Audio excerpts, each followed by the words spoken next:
following is a local resident producers program. The program content is the sole responsibility of the producer and does not necessarily reflect the views or policies of CATV2, Oshkosh Community Media Services, the City of Oshkosh, or Time Warner Cable.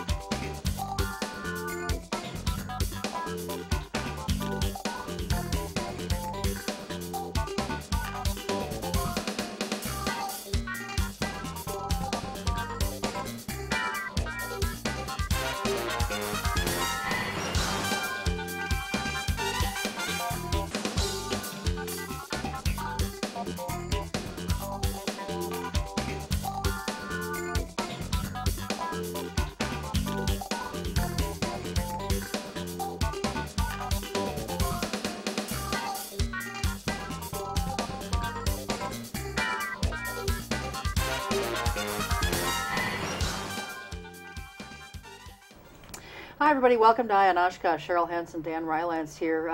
We've got a couple of newbie guests on the show tonight. They've never been here before. They're from the school system, one from the Oshkosh Area School District and another from Fox Valley Tech. And let me just kind of set up why they're here. A couple, within the last year or two, I think most of you will probably recall that Oshkosh East High School, which was an alternative high school for kids, closed in part, I think, probably because of the expense of the rent and so forth where they were located. But the district has since come up with a new alternative program. It's called, let me find it here in my notes, it's called the Riverside Program. And joining us to talk about the Riverside Program are Lisa Leader. She is the transition counselor for the Oshkosh Area School District, and to Lisa's left is Susan McDermott. She's an instructor up at Fox Valley Technical College, and the Technical College has partnered with our local school district to put this program together. And so we're going to find out what it's all about and the successes, challenges that they've been having and so forth since its inception. So welcome to both of you. We're very happy that you're here. Thank you. Thank you for the opportunity. So let's, before we get into the gist of this particular program, let's talk a little bit about what happened with East High. Do you, either one of you, know exactly when it closed? I've said in the last year or two, and I think that part of it's accurate, but I don't know exactly when it closed. It did close at the end of the 2009-2010 school year, so last year. Okay, all right. And it had been in a portion of the Eagles Club down on Washington Avenue. And I do think that the rent there was part of the reason it closed. Were there other factors that played into the closure of it? Yes, there were. I was fortunate to work there for a year. And we did have some issues, obviously, renting the building as a district. That was very costly to us. As well as we were looking at the accountability of the diploma we were actually issuing with that program. We had some input from our armed forces. And unfortunately, due to how they put diplomas at different tiers, our Oshkosh East students were not accepted into the Marines or the Air Force or even the Navy, and sometimes the Army, because of the type of diploma they were receiving. It was considered a lesser diploma. So therefore, we wanted to create a program that would give our students more opportunities post-secondary and also in our armed forces. Okay. Why are alternative high schools or alternative programs like East High and now the Riverside program, why are they necessary? What kinds of students attend these schools or programs? Too often we're trying to fit a student that maybe you could look at as a square into a peg hole. And so therefore we need to have an environment that obviously the student feels safe and comfortable, but also that we're meeting those student needs. And too often students tell us that within a large setting they feel lost. Sometimes they slip through the cracks. So therefore, by providing an environment in which they do feel safe, we can kind of look more at an individualized program to better serve them. Okay, so it's not students that have behavior problems necessarily. Sometimes it could be. It could be. Okay. Very often students think that alternative ed programs have to be for at-risk students. So we are fighting that stereotype somewhat. We have very high expectations of our students. regardless of what background they're coming from, socioeconomically or even academically. Okay. Can you give us a little more profile on these students? Yeah. Just without, I mean, what are they like? Sure, they're wonderful students. Wonderful. They're wonderful. We have a wide range of normal. We were speaking about that this afternoon.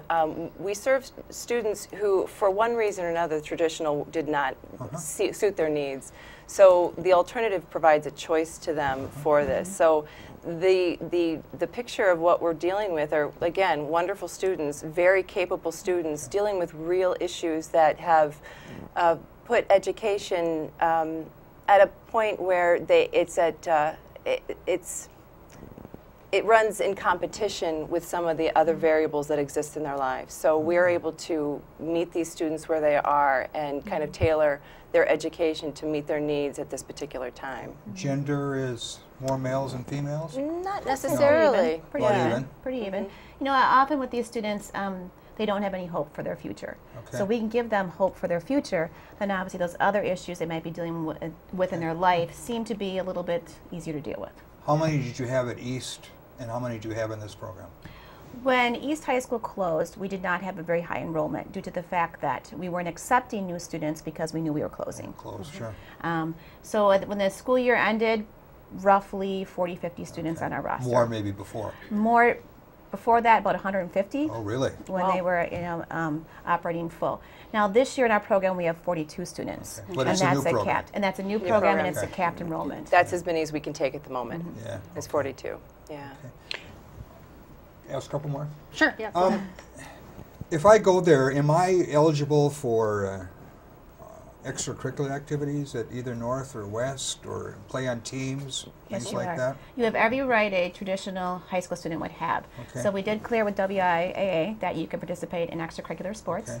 Obviously, you have to meet those requirements as far as attending practice and so on and so forth. Yeah. You could run for homecoming. You could be in the student council. You could do any of those activities.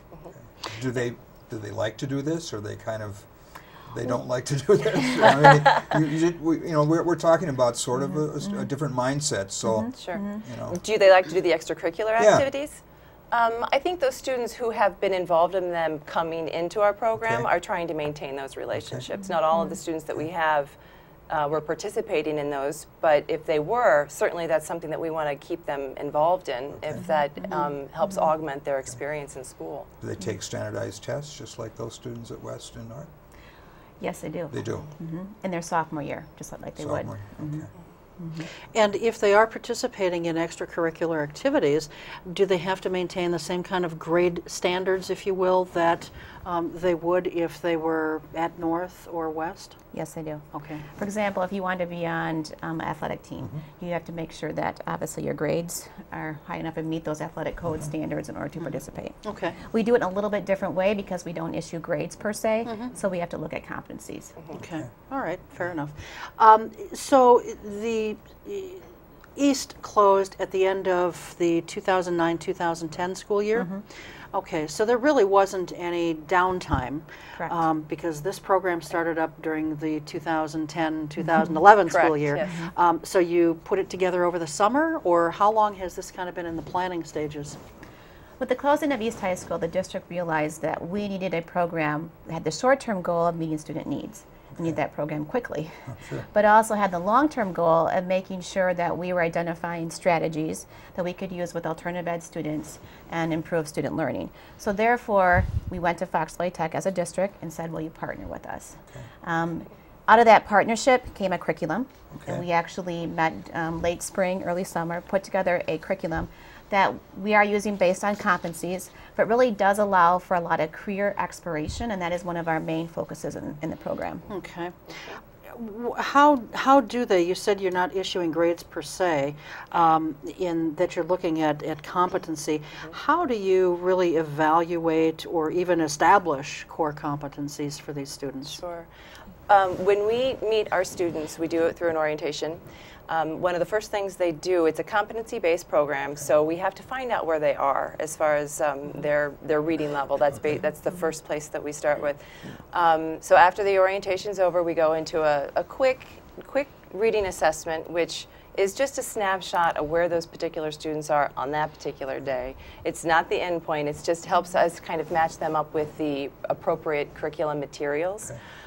And then we, as a team, the students and the instructors, me and I have a colleague, Maureen Hermson, she and I will work with these students one-on-one to kind of decide what order they want to take the courses, if they want to test or if they're just going to do curriculum. We do use the GED as a competency-based measurement tool, Okay. where they do, if they choose to test, they have to take a test in math, in reading, in science, social studies, and writing. Okay. And then we have employability skills that's tacked onto that. We have health that's tacked onto that. We have civics that's also incorporated with that. And then they also have to do financial literacy, a career awareness piece, a leadership component. They are also they also take the AccuPlacer test, which is a skills assessment test for the Fox Valley Technical College. And then they also have to do the application process. Not because they're going to necessarily go to Fox Valley Technical College, but to walk them through what it's like to actually apply at a continuing higher education place of learning.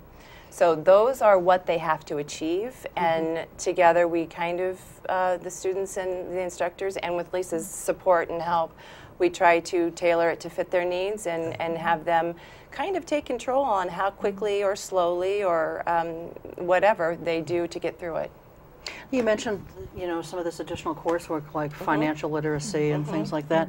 Are those typically covered in, you know, the program at either Oshkosh West or Oshkosh North? Yes, they are. Okay. They are actually graduation requirements. Okay, So good. therefore, we built that into the program.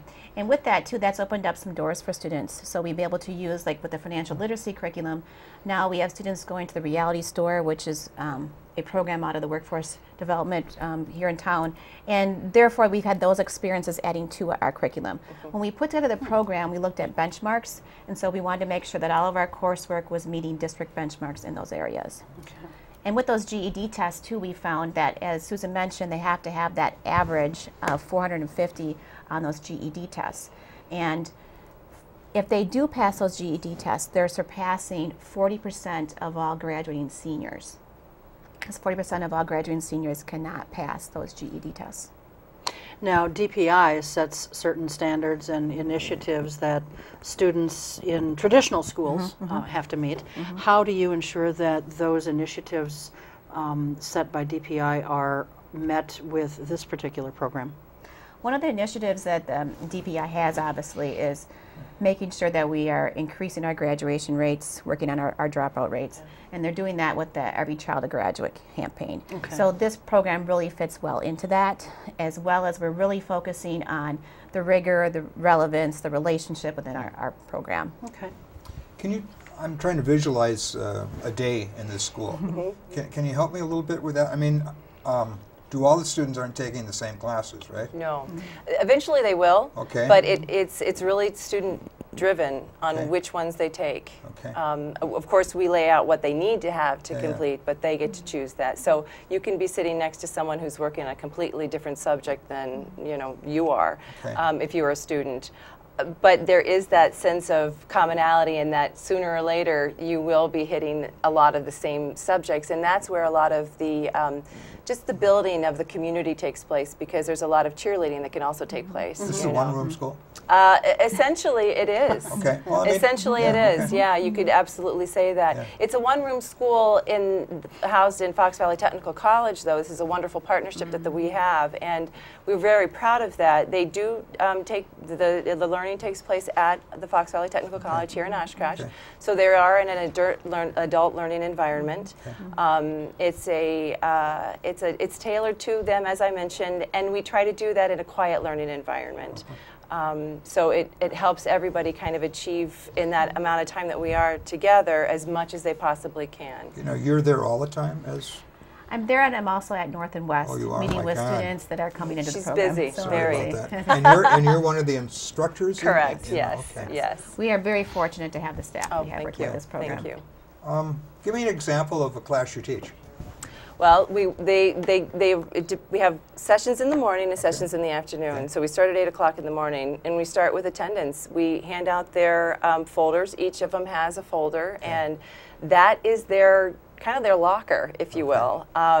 And as soon as they receive their folder and attendance is taken, and they kind of just file and they get what they need. I mean, they're very, they're responsible that way. So, and then it just depends. I mean, every day is different in that people can finish as they finish, and then they roll into another curriculum piece. You'll see students on, I keep calling them children, but they're not, they are students. You'll see students on computers, you'll see students kind of engaging by them, you know, on their own. Mrs. Leader comes in, and if there are students who need to have some counseling or just want to touch base with her, they'll go out with her, and they love to see her come through the door. And so that's kind of what you would see. We have 2 15-minute breaks every class period, so it's kind of like an anthill. There's a lot going on, but there's a lot going on. But if we're doing our jobs right, it's monitored closely by the individual doing it, and they become disciplined in what we're trying to provide for them, and I believe it works quite well. I'm very proud of that. What campus is this at? Is the Riverside campus? Okay, so right down off of Witzel and, absolutely, whatever that street is. Campbell, I know. Campbell, I know. It's been there forever. I mean, I'm a townie, and that street has been there forever, and all of a sudden I just couldn't think of it. I know, that's fine. But that's a nice facility, and it's a, you know, that way we they do don't describe, have to when travel. I meet with students, I often describe it as an intense study hall. I mean, when they're there, they're working. It's self-directed. As we have wonderful teachers to support them, but yet it's more of an individualized program. You're working on what you have to, you're working on what you have to, and then there's support when needed. So you really have to be motivated, and it's not a good fit for everyone. However, we have had success, and we're also, you know, constantly learning on ways to make it better. Right. Well, one of the successes, there was a program that was presented about this program at a school board meeting in March, I believe it was. And one of the successes that was talked about was the fact that you've not only got some dropouts who are coming back, but you've got students from other districts who are interested in this. Which is very exciting. Yeah. So is it safe to assume that other school districts don't necessarily have an alternative high school program? Or is this just something that is so uniquely designed and set up that it's drawing these other students? It could be a multitude of reasons, of course. I do believe, though, the partnership between the Oshkosh Area School District and the Fox Valley Technical College coming together like this affords these students not only to do their curriculum. You know, I mean, we educate through the curriculum, but we try to emphasize the student development. And so our backdrop is a technical college where we try to be responsive to the students' needs for not just the education that they're doing now, but to advance them into some kind of career awareness pattern where they can explore different alternatives that way.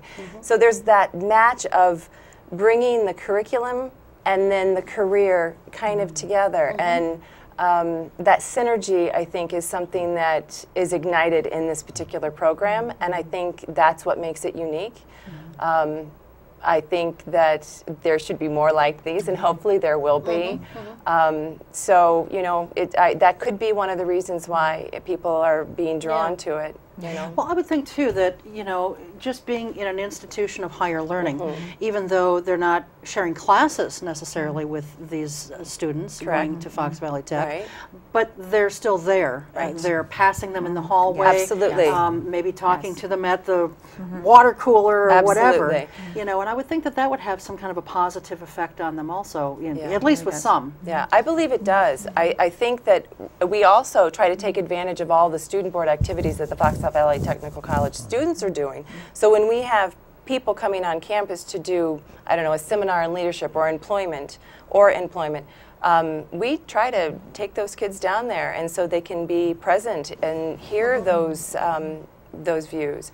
We also are able to do Blackboard courses with our students as part of their curriculum. So and technology is here to stay, and they get to interact with the Fox Valley Technical College instructors, to work through curriculum pieces via computer, which is a great partnership there too. So when the district was looking at programs, we did tour different programs in the state and trying to see what program would best fit our student needs and best fit Oshkosh. And lo and behold, in our back door, this partnership was formed. And we have a lot of people calling, you know, how's it going? I mean, other schools are looking at this process because we are the only district right now that has this type of program that's giving that traditional high school diploma. And we feel we're doing that and holding those students accountable in that process. Absolutely. And obviously, because we're in the tech setting, it really naturally lends itself to that post-secondary exploration, and we feel we're setting them up for that. Okay. Absolutely. Are you concerned with a money crunch, with a new program? Obviously, this program isn't free. I want to talk a bit about the cost. Sure. But new programs, last in, first out. Are you concerned about that at all with the climate? Well, since the program started, Fox Valley Tech has come forward and written 3 grants to support the program. That's fantastic. So from the district standpoint of view, I mean, we can't do better than that. Yeah. And more community members keep coming forward and saying we'll support you in different ways. So that's helping with the cost of the program. Obviously, we were looking at funding the program with East High School when that program closed. The money we were saving with that rent at East High School went to the start of this program. What does this cost the district? Very good question. As far as we're paying a rate of like $9 per hour, as far as for the student instruction part of that. $9 per hour per student? Per student? Or per just the 42 seats that we have. Okay. And that's a rate that Fox Valley Tech could have increased for the following school year, but they have not. Okay. So really in looking back at what alternative ed has cost us in the past, Sure. we're not Anywhere obviously near that. Anywhere near that right now. We don't have the staff that we had before, at East High School, because obviously we were running more like traditional high school that way. And great things came out of East High School. This is a totally different program, going in a different direction. So there's no rent for the facilities? No, we do not pay rent. And we do obviously use the GED test, and Fox Valley Tech has picked up the bill in some ways for that. And some of the assessments that we're doing, they have stepped forward and helped out the district that way too. So we're quite fortunate. How about bus transportation? Students are on their own. They're on, okay. They sign a contract saying they will find a way to get there. And we have some students that walk 45 minutes one way to get themselves to school. And these are the same students that weren't attending every day, in their traditional schools. Yeah. So your salary then is Fox Tech? Or I'm a Fox Valley Technical College employee. Okay. One thing I would like to say is that I believe that with this program that we are helping our community out economically also, because we are really, really focusing on trying to get these students through as graduates. Right, which is very important. It's very important because the dropout, if a higher dropout rate, you're going to have higher other things as well. And so if we can keep those students harnessed and let them see the significance of graduating, that is why we're there. We're trying to hook them into a relationship with themselves and see themselves as learners. We're trying to hook them into some kind of a career path for when they do graduate, or we're trying to hook them into continuing higher education because that's going to be so significant to their just their own development. So the economics that we're talking about too, there's a payback that comes later on, and so it's significant what we're trying to do. And again, the partnership between Fox Valley Tech and Oshkosh Area School District it's working really well, and I think we're all pretty proud of it right now. Sure. You mentioned, Lisa, about the the community, some people in the community or businesses in the community who have kind of stepped up to the plate with support in one way or another. Are there other ways that the community has sort of partnered with you all as well in this? Definitely. Steve Eliason, our school board member, has created a speaker series in which we are bringing in different people from different business areas. And they are presenting not just about their profession, but also about their non-traditional pathway and how they got to that profession, basically following their passion. And so with that, we've opened doors for students as far as employment. Sure. We've had a photography studio in town that came in and did, Thompson Studios came in and did actually pictures for our students who had missed their class photos because of when they entered the program. We've had numerous businesses that have volunteered for some job shadowing. I could name a dozen at least. Also, we've taken a few field trips, and those businesses have opened their doors for us that way too. So we have different groups in town looking at mentoring programs and how that could relate to our students. It's just unbelievable the amount of support that we've received, and the students are overwhelmed by it. often say to us, why do they really want to help us? And just realizing that people in the community do care about what they're doing. We're important. Sure. Absolutely. Yeah. What are the challenges that you've encountered? This is obviously the first year that you're doing this.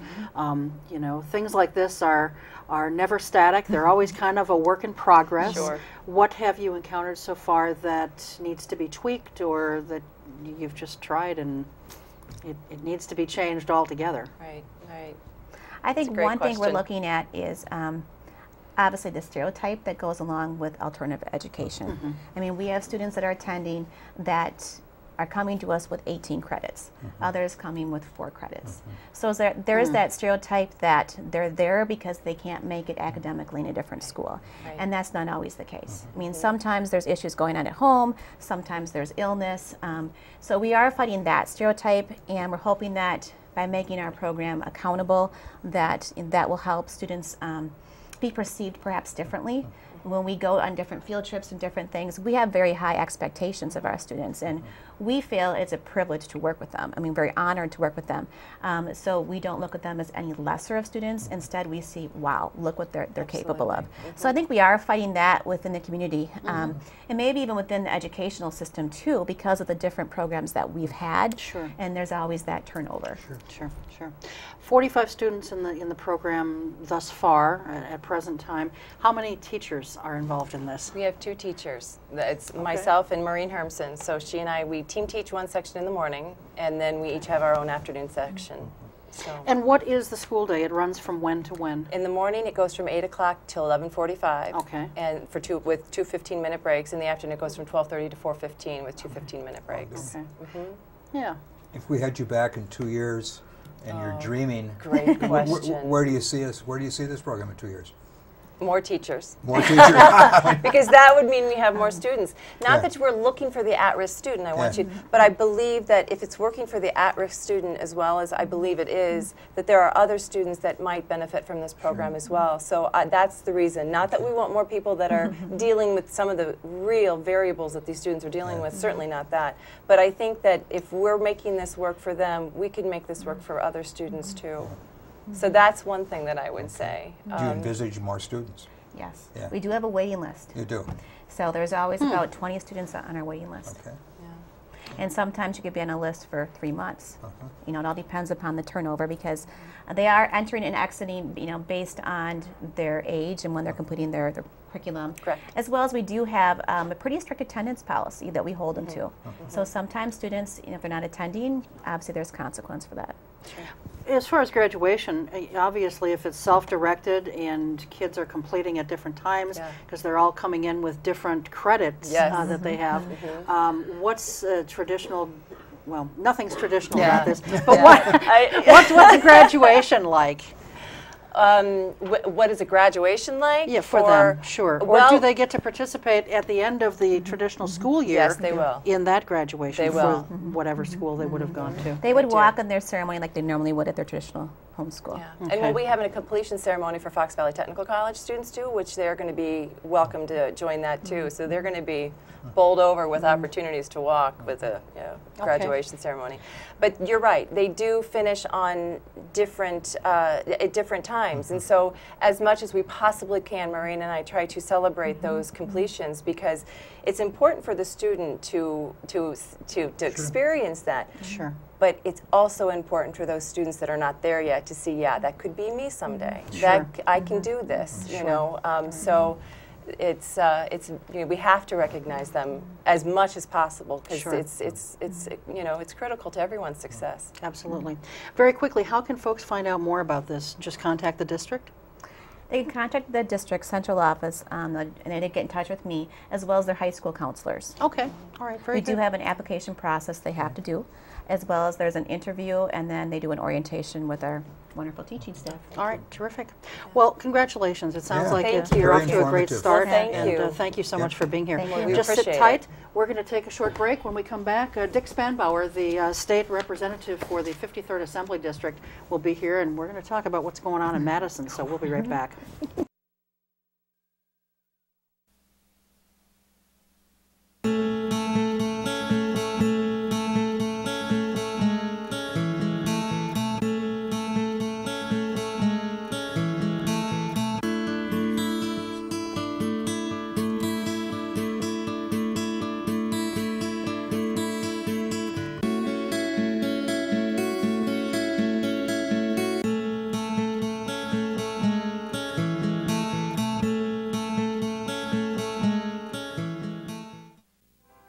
Every year, the U.S. Department of the Treasury receives about 1.4 million reports of problems with paper checks. Checks can be lost, stolen, or delayed. If you still receive Social Security payments by paper check, Treasury wants you to know about a safer, more convenient way to get your money. The Direct Express Prepaid Debit MasterCard. The Direct Express card is new and is available to anyone receiving Social Security benefits, even if you don't have a bank account. Your monthly benefits will be automatically placed onto your card account each month on the day your money is due. While other debit cards cost money, it is possible to use the Direct Express card for free to make purchases, pay bills, and get cash at thousands of locations nationwide. There are no sign-up or monthly account fees. No more waiting for the mail or worrying about lost or stolen checks. Call 1-877-212-9991 or visit www.usdirectexpress.com.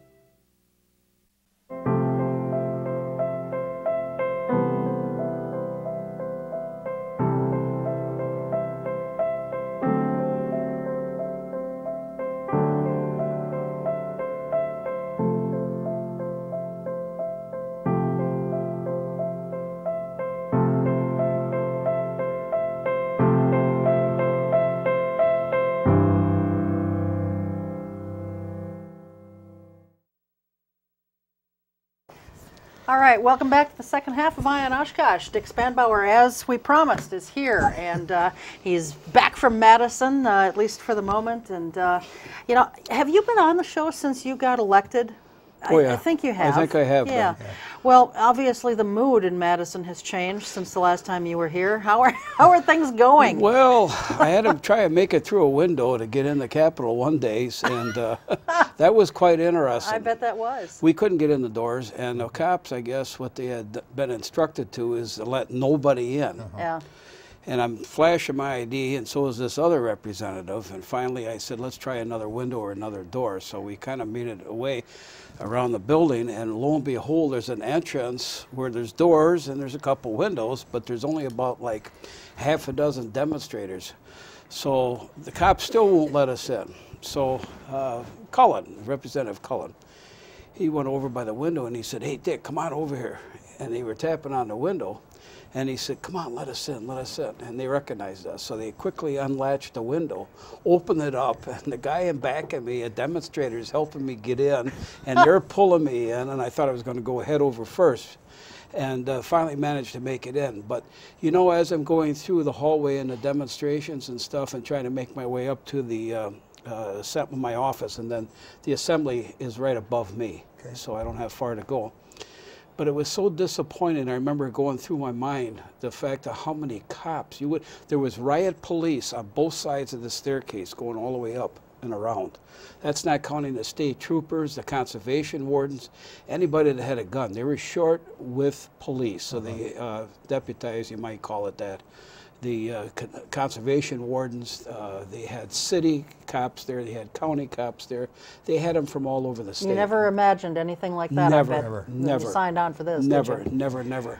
Well, I wanted to, you know, when we talked to you and we set up the show for tonight, I praised you, and I want to praise you publicly on the air for your position, because, you know, whether you agree with the collective bargaining being taken away or you disagree with it, you being the general public, you have to, I think, respect someone who has the courage of their convictions and stands up for what they believe to be the right thing, and that is what you, Dick Spanbauer, did. It had to be very difficult, I would think, to stand up to your party and say, you know what, I'm not voting along with this particular measure because I don't agree with it and I don't think it's the right thing to do. And so, you know, I applaud you for that, and I'm very proud of you. And again, it has nothing to do with where I feel particularly about this issue. It's that you had the courage of your convictions and you voted so. And so I'm proud of you for doing that, and thank you. Well, I thank you for that, but keep in mind I'm a very blue-collar type guy, and really I just felt I was the only one that got up in my caucus. And I knew what I had to do when the governor kept everything secret until he had a caucus with us at 4 o'clock one Thursday afternoon. And they didn't want this leaking out. Ironically, about a week before that or days before that, I had a conversation with the governor in his office. He had called me, and he wanted to talk with me. And he told me, to shorten this up, that there's 3 things I'll tell you right now that I won't do, and that is cut the benefit, cut the wage, and I will get rid of the furlough days. He made that very clear to me. Those 3 only. I thought, well, that doesn't sound too bad for that matter. And I'm thinking, wow, okay. You know, I didn't know where he was going to come from and what he was going to do, because we are in a bad fix. And, you know, so anyway, and we talked about veterans issues because I'm chairman for that, and that was the end of it. Well, they call a caucus for 4 o'clock, I think, the following Thursday. And we're waiting, and the governor comes walking in. He stands in front of us, maybe from me about, I don't know, 15 feet or whatever. And he says something to the effect of, gentlemen, tomorrow we will make history. And he said, I will have a press conference tomorrow at 10 o'clock. And then he proceeded to say what he was going to do. And then he started talking about he's not going to take union dues out for anybody, which makes it harder for any union to survive, we'll put it that way. And then he's going on about the decertification. If you don't want to be in the union no more, this will happen once a year. You can opt out, the whole bit. And we're going like, myself and Dean Cofford and I sit together in the caucus. Him and I get along very well. He's from Neenah. He's from Neenah, okay. Yes. And he's kind of a moderate like me, and he's standing next to me, and we're all going like, oh. And when he starts going about the collective bargaining, because that's a touchy issue, you know what I'm saying? It is affecting many, many, many people. And everybody's looking around like, oh my gosh. And he keeps going on about what he's going to do. And it's like, I remember Dean says to me and leaned over, he says, he's going too far. I think he's going too far. And everybody, believe it or not, there was more than just 4 no's. But we have a lot of new people, and they're afraid of the party. And I think it works the same way, I'm told, on the Democrat side. It does. First time you're in, and it's like, geez, I don't want to buck the party. You know, and I don't want to start off. So you're not finding out until really late on the details of this? Yeah. So we're finding out all about this, that he's going to take the collective bargaining out. His main aim was, and I'm not saying that to be facetious, but I'm just generalizing, and I'm telling you, his main aim, you could feel it, that it was to crush the unions completely out. He said, sure, you can have the union and that, but only for negotiating as long as you have a union, and he'll honor the extent of the contract. But it's only going to apply for wages, negotiating wages, at the CPI. Right. Which means if you're on Social Security for 2 or 3 years, you have not gotten a raise. So you know that doesn't go up very far. So you're talking a penny or 2, and that's a wage. And then if you want any more than that, then you have to go to a referendum. So literally, you don't get a raise. There's not a raise to talk about. Did you get any pressure from your caucus or from your leader or your governor on your vote? After that happened, I thought, I'm a type of person, I don't want to blindside anybody, nor am I that I should be embarrassed or ashamed of the fact of how, if I go against the majority, we'll call it. And I always felt that I should be, you know, honest with the caucus and tell them, you know, how I feel about it. So I decided one day to get up at the caucus. And I was pretty nervous. And, I mean, you got leadership there, and here you got all these people, you know, in our caucus there and that and whatever. And I told them, I started out by saying, look, I'm going to tell you something that most of you don't understand, because most of you are probably business people, and they are. They're white-collar people. There's a doctor. There's some lawyers. There's a lot of business owners. And I said, I'm going to talk about the fact that I cannot support this bill at all. I can't. I can support them for the most part, that is, the repair bill. I don't have a problem with that, or raising the insurance and pension, because it was going to be for everybody. But I can't. I just can't support that. And I says, if you've never been in collective bargaining, or you're anti-union to begin with, probably what I'm going to say is not going to make any difference to you folks here. And I said, but I can tell you from my heart, this is a very touchy situation that we're talking about and what we're doing.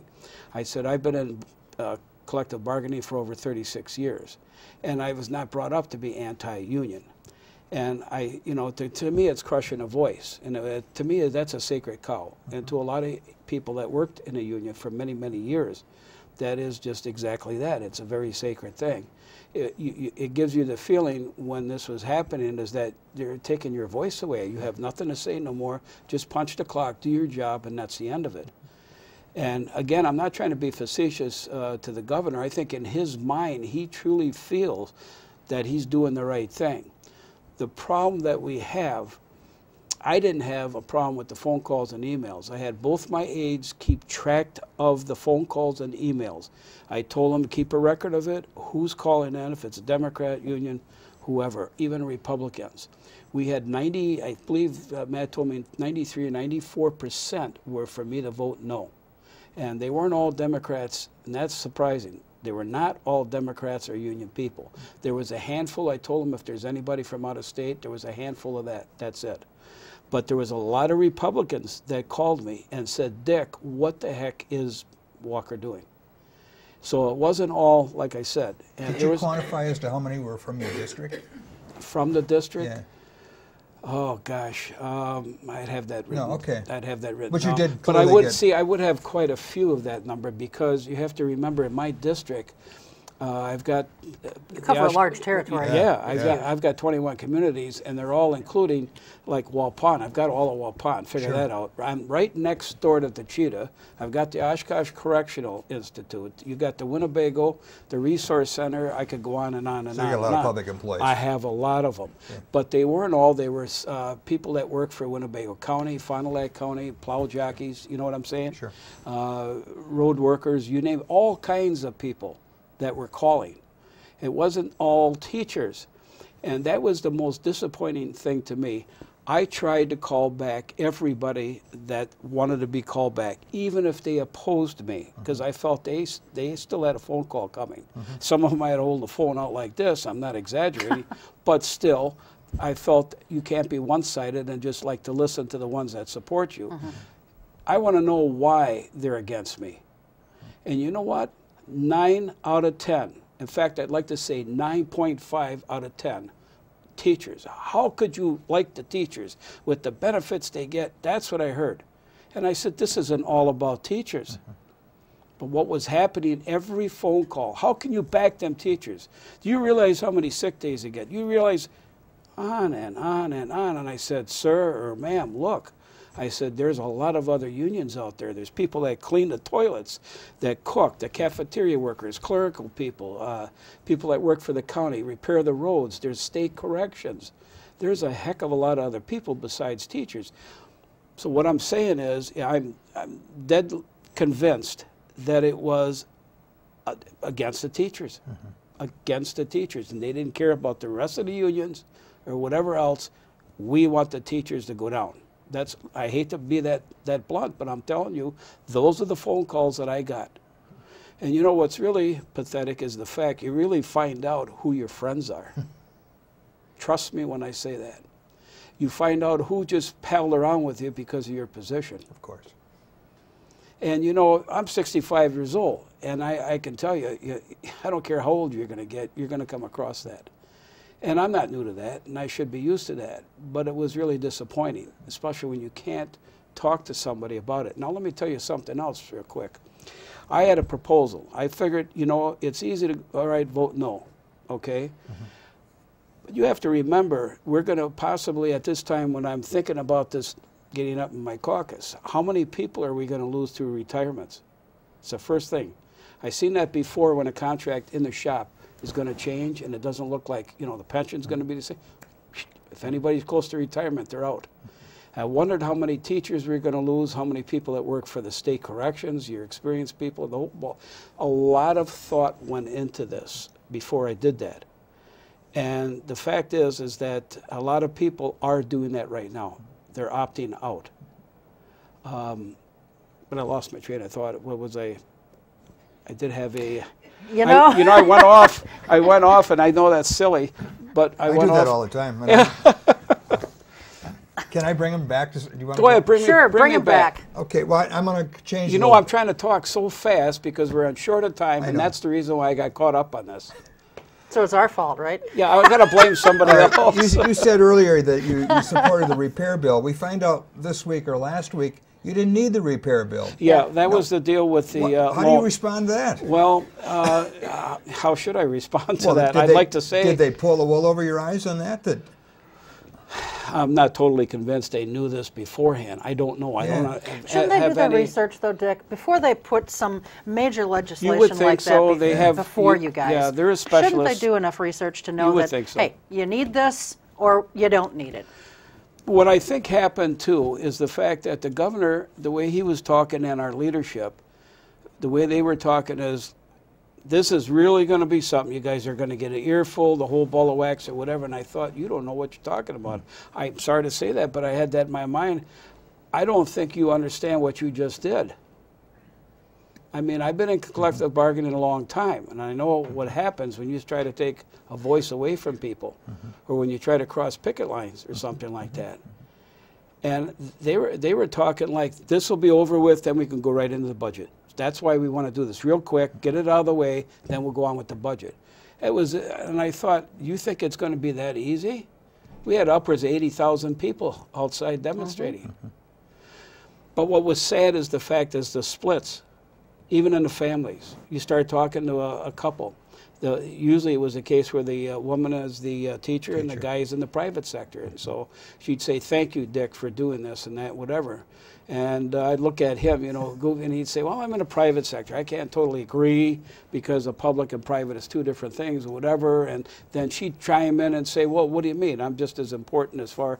And it's like you could see the split. And I think you saw that Tuesday in the Supreme Court. He's benefiting from it, though. If you've got, you know, this couple and the wife is a teacher or any kind of a public sector worker, he may not necessarily like it, you know, as far as some of the perks or the benefits or the pay or what have you, but he's benefiting from it. Well, he is. You know? He is. But, you know, truthfully, though, that's what was happening. Yeah. There was too many splits. It's an awful, awful bitter disappointment to see the bitterness in Madison. I told the press down there, I think it was Wisconsin I had an interview with them, and I told them this is a stain on this institution. It's not a case of who's right, who's wrong, to the degree that this is gone and how far it's gone, because I thought we could have settled this. My proposal, and I had my aide go to the governor, hand deliver it, and to the leadership, was to put a 2-year wage freeze on salaries, wages. Also incorporate or bring back the QEO, but put it in like a CPI plus 1%, so that there is some little wiggle room. Okay, and then also we needed to reform the arbitration laws are terrible. They have to be redone.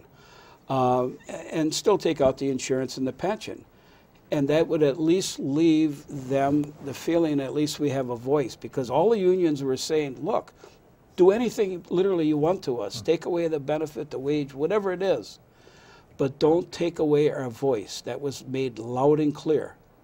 And I think what all you saw on TV that bothered me an awful lot, even at home, was all you saw was teachers, teachers, teachers, teachers. And I asked the media, I got fed up with that. It's in Madison, they got all these trucks or whatever. And I said, how come we always see teachers, teachers? Don't you see the other unions and the placards they got around here? He said, they're probably the most hated union in the country right now. In other words, they make the news. I thought, what kind of a answer is that? You know, I watched a clip near the end of that long marathon, and it looked like it was a photo of you. You were kind of back, like I wouldn't say you were sleeping, but you look like you've been scrimmaging with the Badger football team for about 3 days. I mean, you look really worn out. You have to remember that's Friday morning, and I hadn't been to bed, none of us, since Monday night. No, yeah. I mean, we were just run ragged, and the problem is that we were trying to give everything we feel the time to the Democrats, but they just pretty soon it was just they were going on about anything. It was a filibuster is all it was. And it's like, for God's sakes, ain't you had enough? So that's why they called a quick vote as far as that goes. We could have been there going another few days or a week. They were prepared to keep going continuously. And I didn't see no sense in that. I think we made the right move. Sooner or later, you have to call for a vote. We've been going 63 hours straight for that matter. Yeah. You know. But like I say, the disappointment is in the split of people. Madison, in my estimation, will never be the same again, both legislatures, or for a very, very long time. There's no trust there. Yesterday, we had a session. We passed, well, that one bill. 5 hours. over 5 hours. There was nothing really to debate, because even the Democrats had said both in the paper and to us that there's nothing wrong with doing that. In fact, they used it against us because we could have did that, you know, a month or two ago, and we wouldn't have had to go through all these demonstrations or whatever. When I got in that assembly chambers that Friday morning, I think it was, we got in there. Not that, well, that was another Friday morning, but there's so many of them I couldn't remember. We just kept going. And there was cops from shoulder to shoulder all the way across the inside of the, you know where the assembly is? You've been down there? Okay, there's that outside hallway. Okay, there was cops shoulder to shoulder all the way. There was cops shoulder to shoulder on the other side of that, and the riot police down the stairs, if you can picture that. Cops on every floor, every corridor. I mean, it looked like a prison, for that matter. And then you have these people screaming and yelling and all kinds of things coming out of their mouths. A couple of them spitting, you know, if somebody went by or whatever. It wasn't a very good thing. It was a very disappointing thing. And like I say, and I told Wisconsin, I don't see where we can really accomplish what we need to accomplish for the people for the rest of this 2-year term. In other words, I don't think we'll get as much business done. And that's a disappointment. You know what's happening is I sat in the minority in my first term, and that was kind of hard. Every amendment we had always went down, down, down, down, down. We had 50 for the stimulus, we had 135 for the regular budget, they all went down. Okay, so what do? We get the majority, and what are we doing? Democrats get no amendments passed. I mean, you know, I'm a type of person where I feel that we should learn to come to the middle somehow. Somehow we got to come to the middle. It was told to me even years ago, I know, as long as I've been in government, that even the ones that have served a long time in the legislature, he said, Dick, it wasn't always like that. He said, if we got, you know, some bills and we got stuck on them, we'd stand informally, call it a little recess. We'd go in the back. Hey, what if we did this? You strike that line. We'll take that amendment. How about you do it? Back, they work together. They come out on the floor, and that's the way they achieved and got something done, is by working together. They adjourned. They went across the street and had a brew, went home, see you next week, and that's the way it was. It wasn't always as it was these last 2 terms now I've been involved in. And I'm afraid for the future that that's what it's going to hold. Did you witness the incident between Gordon Hentz and Michelle Litchens? Not directly. I must have missed it by seconds. And the reason why I say that is because by a coincidence, I got up out of my seat. She's way over. And I went around, whatever, and I just said hello to a couple guys, and then I went over by Michelle, and I asked her something to the effect, are you having fun yet, or something like that. And she said, Dick, would you believe what Gordie Hentz just said to me? So it must have just happened, but I didn't hear that. And, you know, I don't want to get too much in detail with that. But it is an issue, and really no one, we don't know. You know, but I think anybody sometimes, depending on what the pressures are and the stress level is, can make a mistake like that. I mean, it's not to say I'm excusing it. No. You know what I'm trying to say? But you understand a little bit. But, yeah. Yeah. Do you think the comment was made specifically to her or to the Republicans on that side? I think as a whole, he was just peeved. He's sort of pissed off, and he went after. And he wasn't the only one. There is other ones that had the same whatever. But I would never, I don't think even Michelle would say that. I mean, he would really do something for that matter. Well, she said on a robocall with Prosser that her life was threatened. Well, I really don't want to go into that because I do get along with her. No, I understand. And maybe because she's new, she's a female, maybe she feels more threatened. I think she's using it to her political advantage. You don't have to say it, I will. You know, you can't one day say, oh, I didn't view it as a threat, but then you get on other, you know, bigger, more popular media outlets and you spin it a different way, and then you're on robocalls, you know, during a campaign season, saying your life was threatened, but you've now gotten over it. I think she's definitely using it to her political advantage, and shame on her for doing that. I hate to comment on that. I do get along with the woman. I don't want to... Oh, you can get along with people and still disagree with them, and I'm not asking, you know, you don't have to disagree. Yeah, I'm just saying that's how I view it. I mean, think I'm it's usually very disingenuous down on there, her I'm part. pretty friendly even with people that I know don't care for me. You've got a few that are very strong right. just like you have on the other side, strong left. And, you know, they already got me pegged. I'm a rhino. I'm this, I'm that. Or what. Oh, yeah, I've heard that for years. Yeah, yeah. And you have people, we have it in our own party. We have a couple in our party or a few in our party the same way. If you don't line up with the party, you're this, you're that, we're going to have somebody run against you. You're going to get 20 people again, whatever. And it's like, don't do that to me. It's the wrong guy, because I don't get intimidated. I don't. I'm around long enough to know, I mean, I can stand up on my own 2 feet, but if I'm going to vote for something, I'm going to do it not because of party or votes. I'm going to do it because I really, truly believe in here. But that's the worst thing you can say to me is, I'm going to run this against you or this or that. That, to me, is chicken poop. Is Gordon Hentz in trouble because of this incident? God, you know, I don't know. And there's other factors that are involved, as you know, and I'm not going to get into that. Gordy and I get along very well, just like... I know you do, that's why... Yeah, we do. I mean, sure, we differ, but we're not at odds like that. And that's why I asked myself, are you sure he said it to you, like, you know, whatever? And she was pretty assured of that, and I thought, well, you know, it's been a long night, you know, and a long week. I want to cover a couple of things real quickly, and we're almost out of time. We've got like 2 minutes left, so I want to make, yeah, that's about it. So I want to just make a quick comment to the audience. There are budget hearings going on right now, and they may still be going on when this show airs in a week and a half to 2 weeks. However, the budget will be taken up over the course of the summer. So if you have questions or comments that you want to make on the budget, there is an email address that we've been putting up.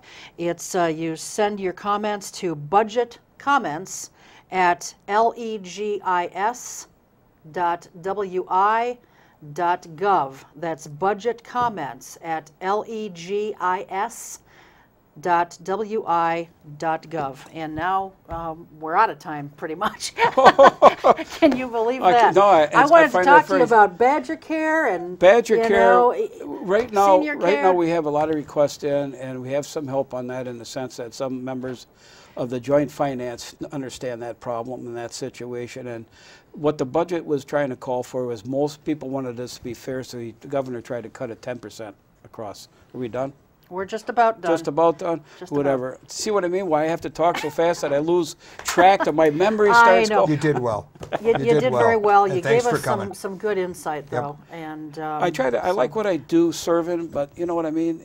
When this happens like this, it's like, my God, will we ever go back to normal? Well, just... and get something done for the people. The courage of your convictions. Thanks for being here. Hey, I wish we had more time. Hey. So, anyway, and thanks to all of you for joining us. We will see you next time. Until then, take good care. Keep your eye on us. We've got our eye on Oshkosh.